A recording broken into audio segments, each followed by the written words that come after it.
গোলাঘাট জিলাৰ আৰক্ষী অধীক্ষক ৰাজেন সিঙৰ বিৰুদ্ধে ক্ষমতাৰ অপব্যৱহাৰৰ অভিযোগ অধীক্ষকগৰাকীৰ পৰিয়ালক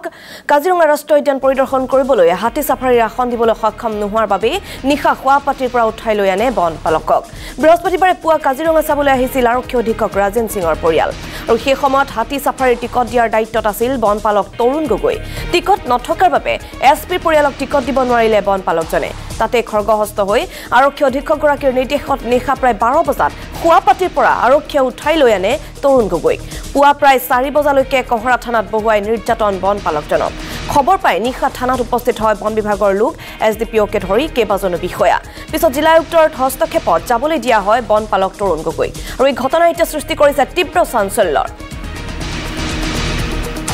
গোলাঘাট জিলাৰ আৰক্ষী অধীক্ষক ৰাজেন সিঙৰ বিৰুদ্ধে ক্ষমতাৰ অপব্যৱহাৰৰ অভিযোগ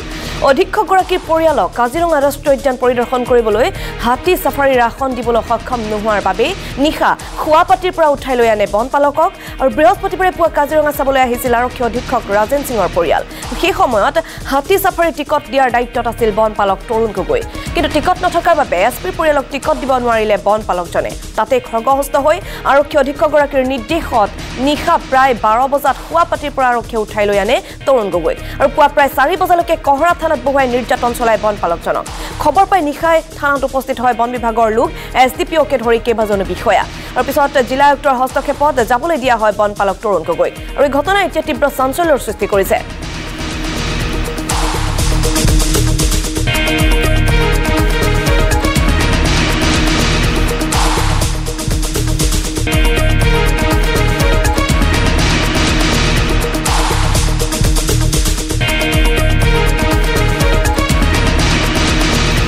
কেছটো মানে এলিফেণ্ট চিটটো মই দিব নোৱাৰিলোঁ মইনো এলিফেণ্ট চিট দিয়া মানুহ নেকি মই ৰিকুৱেষ্ট কৰি চালোঁ মই তথাপি কৈছোঁ বুজাই কৈছোঁ কণ্ডিশ্যনটো তো এতিয়া মানে কি হৈছে এছপি লেভেলত এছপিয়ে মোক এলিফেণ্ট চিট বিচাৰিব নালাগে তথাপি মই ট্ৰাই কৰিছিলোঁ তো নাপালে এতিয়া আৰু নাপাই পেলাই হেৰি কৰিছে মোক এছপি ছাৰলৈ মই এজন আমাৰ কহৰা থানাৰ হেৰিত ৰিকুৱেষ্টত মই মাৰিছিলোঁ তেওঁ ক'লে যে আপুনি এবাৰ বুজাই দিয়ক ছাৰক মইতো নাজানো তেওঁ ড্ৰিংকছ কৰি আছে নে কি কৰি আছে তেওঁ ইমান এটা স্লেং ৱৰ্ড কৰি পেলাই মোক দম দিব মইতো নাজানো তো সেইটো হৈছে এতিয়া কণ্ডিশ্যন মোৰ এতিয়া এই মানে মোৰ পৰিয়ালটো ফেমিলিটো এতিয়া মানে হেৰিত পৰিছে সন্ত্ৰাসত ভুগিছে এতিয়া মই এতিয়া ঘৰতে বৰ্তমান ডিএফঅ ছাৰক মই কথাটো জনালোঁ কথাটো এনেকুৱা হ'ল ডিএফঅ ছাৰে লাষ্ট টাইম ক'লে যে হেৰি নহয় গগৈ মোলৈও এটা মেছেজ বৰ বেয়াকৈ দিছে এছপিয়ে তো এটা কথা কি মই বোলে অলৰেডি মই বোলে 5টা চিট মই হেৰি কৰি দিলোঁ মই বোলো ছাৰ এনেকুৱা কথা মোৰ তালৈতো পুলিচ আহি গৈছে সেইটো কথা মানে নিৰাপত্তা এটা লাগেতো আমিওতো চাকৰি কৰোঁ গভৰ্ণমেণ্ট চাকৰিয়াল হয় আমি ছাৰ্ভিচ দি আছোঁ গভৰ্ণমেণ্টক আমিতো ছাৰ্ভিচত 2 নম্বৰী কৰা নাই মই এটা কাম কৰিম মই এতিয়া এই যে মই যে মোৰ মহকুমাধিপতি তাৰ পৰা যে মোক এতিয়া চাৰ্টিফিকেট দিছিলে যে মই ভাল কাম কৰাৰ কাৰণে এৱাৰ্ড দিছিলে যে সেইবিলাক দি দিম ছাৰ আপোনালোকে এইবিলাক ঘূৰাই লৈ যাওক সেইবিলাক ঘূৰাই দিম ৰাতিপুৱা ভাগত এজন পুলিচ বিভাগৰ এজন মই নাম নকওঁ এতিয়া নাম ক'লে বেয়া হ'ব তেওঁ এজন ইয়াৰে কনষ্টেবল হয় তেওঁ ক'লে যে আমাৰ এছপি ছাৰ আহি আছে গোলাঘাটৰ এছপি ছাৰ ফেমিলি লৈ পেলাই 5জন মানুহ আপুনি কাইণ্ডলি অকণমান হেৰি কৰিব এজন গাৰ্ড দি পেলাই তেওঁ কাজিৰঙা ৰেঞ্জটো ভিজিট কৰিব আপুনি হেৰি কৰক কিবা এটা ব্যৱস্থা কৰি দিয়ক তাৰপিছতে মই ইন দি মিন টাইম মই কি কৰিলোঁ আমাৰ ৰেঞ্জ অফিচাৰ ছাৰ বিভূতি ৰঞ্জন ছাৰলৈ কাজিৰঙা ৰেঞ্জৰ বিভূতি ৰঞ্জন ছাৰলৈ মই হেৰি কৰিলোঁ ফোন কৰিলোঁ তেওঁ ফোনটো ৰিচিভ নকৰিলে মই বুজি পালোঁ যে তেওঁ ৰাতি ডিউটি কৰিছে আমাৰ 24 আৱাৰ্ছ ডিউটি থাকে মই তেওঁক আৰু বেছি ডিষ্টাৰ্ব নিদিলোঁ কহৰা আইচি অনিল দাসে ফোন কৰিলে বোলে আপুনি কাইণ্ডলি হেৰি কৰক এছপি ছাৰক ফোন নম্বৰটো দিছোঁ এছপি ছাৰক বুজাই দিয়ক হাতী চিটটো যে এতিয়া পাবলৈ সক্ষম নহয় সেই কথাটো বুজাই দিয়ক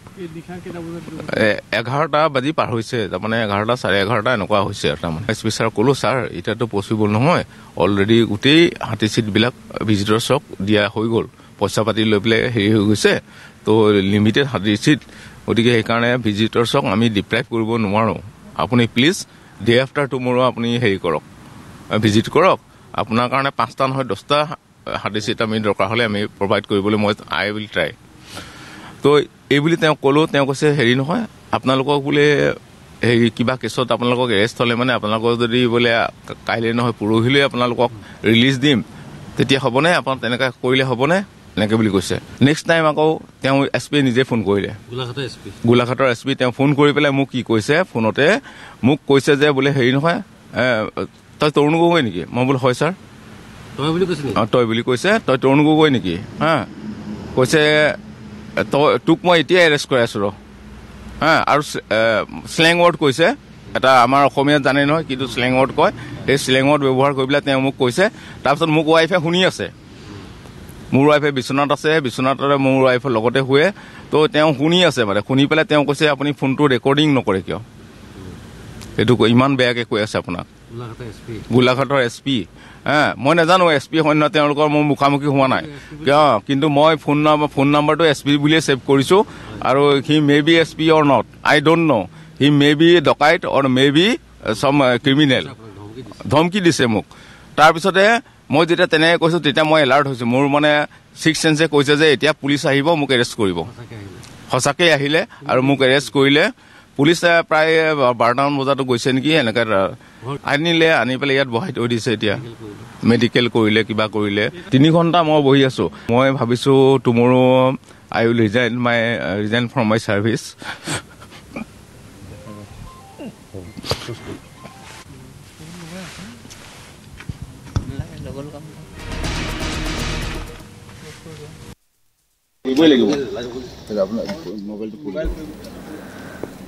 আৰু এয়া সাংবাদিকৰ আগত বনপালক তৰুণ গগৈ নিজৰ মন্তব্য প্ৰকাশ কৰিছে গোলাঘাট জিলাৰ আৰক্ষী অধীক্ষক ৰাজেন সিঙৰ বিৰুদ্ধে ক্ষমতাৰ অপব্যৱহাৰৰ অভিযোগ অধীক্ষকগৰাকীৰ পৰিয়ালক কাজিৰঙা ৰাষ্ট্ৰীয় উদ্যান পৰিদৰ্শন কৰিবলৈ হাতী চাফাৰী ৰাখন দিবলৈ সক্ষম নোহোৱাৰ বাবে নিশা খোৱা পাতিৰ পৰা উঠাই লৈ আহে বনপালকজনক আৰু বৃহস্পতিবাৰে পুৱা কাজিৰঙা চাবলৈ আহিছিল আৰক্ষী অধীক্ষক ৰাজেন সিঙৰ পৰিয়াল সেই সময়ত হাতী চাফাৰী টিকট দিয়াৰ দায়িত্বত আছিল বনপালক তৰুণ গগৈ আৰু টিকট নথকাৰ বাবে SP পৰিয়ালক টিকট দিব নোৱাৰিলে বনপালকজনক তাতে খৰ্গহস্ত হৈ পৰে আৰক্ষী অধীক্ষকগৰাকী আৰু আৰক্ষী অধীক্ষকগৰাকীৰ নিৰ্দেশত নিশা প্ৰায় 12 বজাত খোৱা পাতিৰ পৰা লৈ অহা হয় তৰুণ গগৈ পুৱা প্ৰায় 4 বজালৈকে কহৰা থানাত বহুৱাই নিৰ্যাতন চলোৱা হয় বনপালকজনক আৰু খবৰ পাই সেই সময়তে থানাত উপস্থিত হয় বন বিভাগৰ লোক SDPOকে ধৰি কেইবাজনো বিষয়া পিছত জিলা আয়ুক্তৰ হস্তক্ষেপত যাবলৈ দিয়া হয় বনপালক তৰুণ গগৈ আৰু এই ঘটনাৰ এতিয়া সমগ্ৰ অঞ্চলজুৰি তীব্ৰ চাঞ্চল্যৰ সৃষ্টি কৰিছে আৰু এই সমগ্ৰ ঘটনাৰ বিষয়ে আমি অধিক খবৰ ল'বলৈ চেষ্টা কৰিম ফোন লাইনত আমি সংযুক্ত হৈছোঁ কাজিৰঙাৰ সিনিয়ৰ ব্যুৰো চিফ ৰঞ্জিত ৰজকৰ সৈতে ৰঞ্জিত এগৰাকী শীৰ্ষ আৰক্ষী বিষয়াৰ বিৰুদ্ধে এই অভিযোগ উত্থাপিত হৈছে আৰক্ষী অধীক্ষক গোলাঘাটৰ ক্ষমতাৰ অপব্যৱহাৰৰ অভিযোগ উঠিছে আমি আপোনাৰ পৰা এই সমগ্ৰ ঘটনা সন্দৰ্ভত জানিব বিচাৰিম আচলতে কি হৈছিল এই ঘটনা যি সময়ত মুখ্যমন্ত্ৰী ডক্টৰ হিমন্ত বিশ্ব শৰ্মা আৰু DGP সিঙে আৰক্ষীক সংযত হ'বলৈ আহ্বান জনাইছে জনহিতাৰ্থে কাম কৰিবলৈ আহ্বান জনাইছে সেই সময়ত গোলাঘাট জিলাৰ আৰক্ষী অধীক্ষক ৰাজেন সিঙে ক্ষমতাৰ অপব্যৱহাৰ কৰাৰ অভিযোগ উত্থাপিত হৈছে ঘটনা অনুসৰি মেদিনী কালি নিশা প্ৰায় 11 বজাত নিজৰ আত্মীয়লৈ যেহেতু ইয়াত বাহৰ পাতি আছিল গোলাঘাটৰ SP ৰাজেন সিং যি পুলিচ গেষ্ট হাউচ তেওঁ নিজৰ আত্মীয়লৈ এটা বাহৰ পাতি আছিল আৰু তেওঁ দিনৰ ভাগত জীপ চাফাৰী কৰিছিল ৰাজেন সিঙে আৰু নিশা 11 বজাত যেহেতু তৰুণ গগৈ নামৰ যিগৰাকী ফৰেষ্টাৰমান তেওঁ এলিফেণ্ট চাফাৰী টিকেটৰ দিয়াৰ দায়িত্বত আছিল নিশা 11 বজাত তৰুণ গগৈক ফোন কৰিছিল SP ৰাজেন সিঙে আৰু এলিফেণ্ট চাফাৰী চিট বিচাৰি কিন্তু যেহেতু বহুত দেৰি হৈ গ'ল গতিকে যথেষ্ট পৰ্যটক এতিয়া কাজিৰঙাত দেখি পৰ্যটক গতিকে এটা হাতী চিটৰ কাৰণে যথেষ্ট নাটনি হৈছে গতিকে তৰুণ গগৈ নামৰ যিগৰাকী ফৰেষ্টাৰমান তেওঁ টিকট দিবলৈ অপৰাগতা প্ৰকাশ কৰিছিল তাৰ বাবেই ক্ষুণ্ণ হৈ পৰিছিল গোলাঘাটৰ SP ৰাজেন সিং আৰু তেওঁ যথেষ্ট ধমকি দিছিল নিশাৰ ভাগত বন বিষয়াগৰাকীক আৰু পৰৱৰ্তী সময়ত তেওঁ আৰক্ষী পঠিয়াই তেওঁক ঘৰৰ পৰা উঠাই অনাৰ ভাবুকি দিছিল সেইমতে প্ৰায় 10 মিনিট মানৰ পিছতে কাজিৰঙা যি দিৰিং চাৰিআলি সমীপত তৰুণ গগৈ নামৰ যিগৰাকী ফৰেষ্ট অফিচাৰ তেওঁৰ ঘৰ আৰু তেওঁ ঘৰ ঘেৰাও কৰিছিল বিশাল আৰক্ষী বাহিনীয়ে তৰুণ গগৈ নামৰ বন বিষয়াগৰাকী আৰু ঘৰ ঘেৰাও কৰি তেওঁক খোৱা পাতিৰ পৰা উঠাই আনিছিল কহৰা আৰক্ষী চকীলৈ আৰু কহৰা আৰক্ষী চকীত নিশা 12 বজাৰ পৰা 4 বজা পৰ্যন্ত বহুৱাই ৰাখিছিল আৰু সেই সময়ত বন বিভাগৰ দল তাত উপস্থিত হৈছিল DFO গৰাকী উপস্থিত হৈছিল আৰু লগতে উচ্চ পৰ্যায়ৰ বন বিষয়া ইয়াত উপস্থিত হৈছিল থানাত আৰু যিগৰাকী তৰুণ গগৈ নামৰ ফৰেষ্টৰ তেওঁক মোকলাই নিবলৈ চেষ্টা কৰিছিল কিন্তু আৰক্ষীয়ে এৰি দিয়া নাছিল যিহেতু ৰাজেন সিঙৰ SP অৰ্ডাৰ আছিল নিশাৰ ভাগত গোলাঘাট জিলাৰ এডিশ্যনেল SP মিনময় দাস আৰু বোকাখাটৰ SDPO যথেষ্ট যোগাযোগ কৰি যিহেতু সমগ্ৰ ঘটনাই কাৰ্যকলাপ তীব্ৰ প্ৰতিক্ৰিয়া সৃষ্টি কৰিছিল SP ৰাজেন সিঙৰ বিৰুদ্ধে গতিকে বিষয়টো উপশম ঘটাবলৈ গোলাঘাটৰ অতিৰিক্ত আৰক্ষী অধীক্ষক আৰু বোকাখাটৰ SDPO আৰু লগতে OCয়ে যথেষ্ট চেষ্টা কৰিছিল কিন্তু ৰাজেন সিঙে সেই সময়ত ফোন অফ কৰি নিশাৰ ভাগত শুই পৰিছিল আৰু গতিকে কোনো ধৰণৰ যোগাযোগ কৰিব পৰা নাছিল আৰু অৱশেষত গোলাঘাট জিলাৰ ডিচি আয়ুক্ত জিলা আয়ুক্তগৰাকীৰ হস্তক্ষেপত নিশা প্ৰায় 4 বজাত যথেষ্ট প্ৰতিক্ৰিয়া যেহেতু সৃষ্টি হৈছিল তাত সাংবাদিকৰ দল উপস্থিত বিভিন্ন দল সংগঠনৰ নেতা উপস্থিত হৈছিল কঁহৰ আৰক্ষী চকীত গতিকে বিষয়টো গুৰুত্ব উপলব্ধি কৰি জিলা আয়ুক্তই ডক্টৰ পি উদয় প্ৰবীণে নিশাৰ ভাগত নিজৰ ৰিক্সত তেওঁ যথেষ্ট যোগাযোগ কৰিছিল SPৰ সৈতে কিন্তু SPয়ে সুখ নিদ্ৰাত শুই আছিল নিশাৰ ভাগত কঁহৰাতে তেওঁ আছিল আৰু কিন্তু অৱশেষত ডিচিয়ে নিজৰ ৰিক্সত প্ৰায় নিশা 4 বজাত এই তৰুণ গগৈ নামৰ যিগৰাকী ফৰেষ্টাৰ 1 তেওঁক মুকলি কৰি দিছিল আৰু মুকলি কৰি দিয়াৰ পিছত তেওঁক উচ্চপদস্থ বন বিষয়াই লৈ গৈছিল আৰু তেওঁ নিজৰ ঘৰত থৈ আহিছিল নিশাৰ প্ৰায় 4 বজাত কিন্তু এটা কথা উল্লেখ কৰিব লাগিব মেদিনী যে যি সময়ত আৰক্ষীয়ে জনহিততে কাম কৰিব লাগে সেই সময়ত এইগৰাকী আৰক্ষী অধীক্ষক গোলাঘাটৰ ৰাজেন সিং নামৰ যিগৰাকী আৰক্ষী অধীক্ষক সেই আৰক্ষী অধীক্ষকৰ যি পৰিয়ালৰ স্বাৰ্থৰ একমাত্ৰ পৰিয়ালৰ স্বাৰ্থৰ বাবে তেওঁ নিজৰ ক্ষমতাৰ অপব্যৱহাৰ কৰিছে আৰু হাতী চাফাৰী টিকট নিদিয়াৰ বাবে ক্ষমতাৰ অপব্যৱহাৰ কৰি উঠাই আনিছিল গুৱাহাটীৰ পৰা এইগৰাকী বন বিষয়া বা বনপালক তৰুণ গগৈক আৰু উঠাই আনি অহাৰক্ষীত প্ৰায় 4 ঘণ্টা ধৰি তেওঁ নিৰ্যাতন চলাইছিল ইয়াত ৰাখিছিল আৰু অৱশেষত কিন্তু গোলাঘাট জিলা আয়ুক্তৰ হস্তক্ষেপতে নিশাৰ ভাগত মুকলি কৰিছিল কিন্তু ঘটনাই সমগ্ৰ কাজিৰঙাত যথেষ্ট প্ৰতিক্ৰিয়া সৃষ্টি কৰিছে এই ঘটনাই হয়তো আজি দিনৰ ভাগত আজি পুৱাৰ ভাগত ইতিমধ্যে বন বিষয়াৰ দল আৰু বিভিন্ন দল সংগঠনৰ দল ইতিমধ্যে কঁহৰ আৰক্ষী চকীত উপস্থিত হোৱাৰ সম্ভাৱনা আছে আৰু বিষয়টো একাংশ সচেতন মহলে এই বিষয়টো নিৰপেক্ষ তদন্ত বিচাৰিছে DGP মহোদয়ৰ পৰা আৰু হস্তক্ষেপ বিচাৰিছে মুখ্যমন্ত্ৰী ডক্টৰ হিমন্ত বিশ্ব শৰ্মাৰ পৰা হয় ৰঞ্জিত আপোনাক ধন্যবাদ জনাইছো আৰু এগৰাকী আৰক্ষী বিষয়াৰ কাণ্ড এগৰাকী শীৰ্ষ আৰক্ষী বিষয়া গোলাঘাটৰ SP আৰু ক্ষমতাৰ অপব্যৱহাৰৰ অভিযোগ উত্থাপন হৈছে এতিয়া এগৰাকী আৰক্ষী অধীক্ষকৰ বিৰুদ্ধে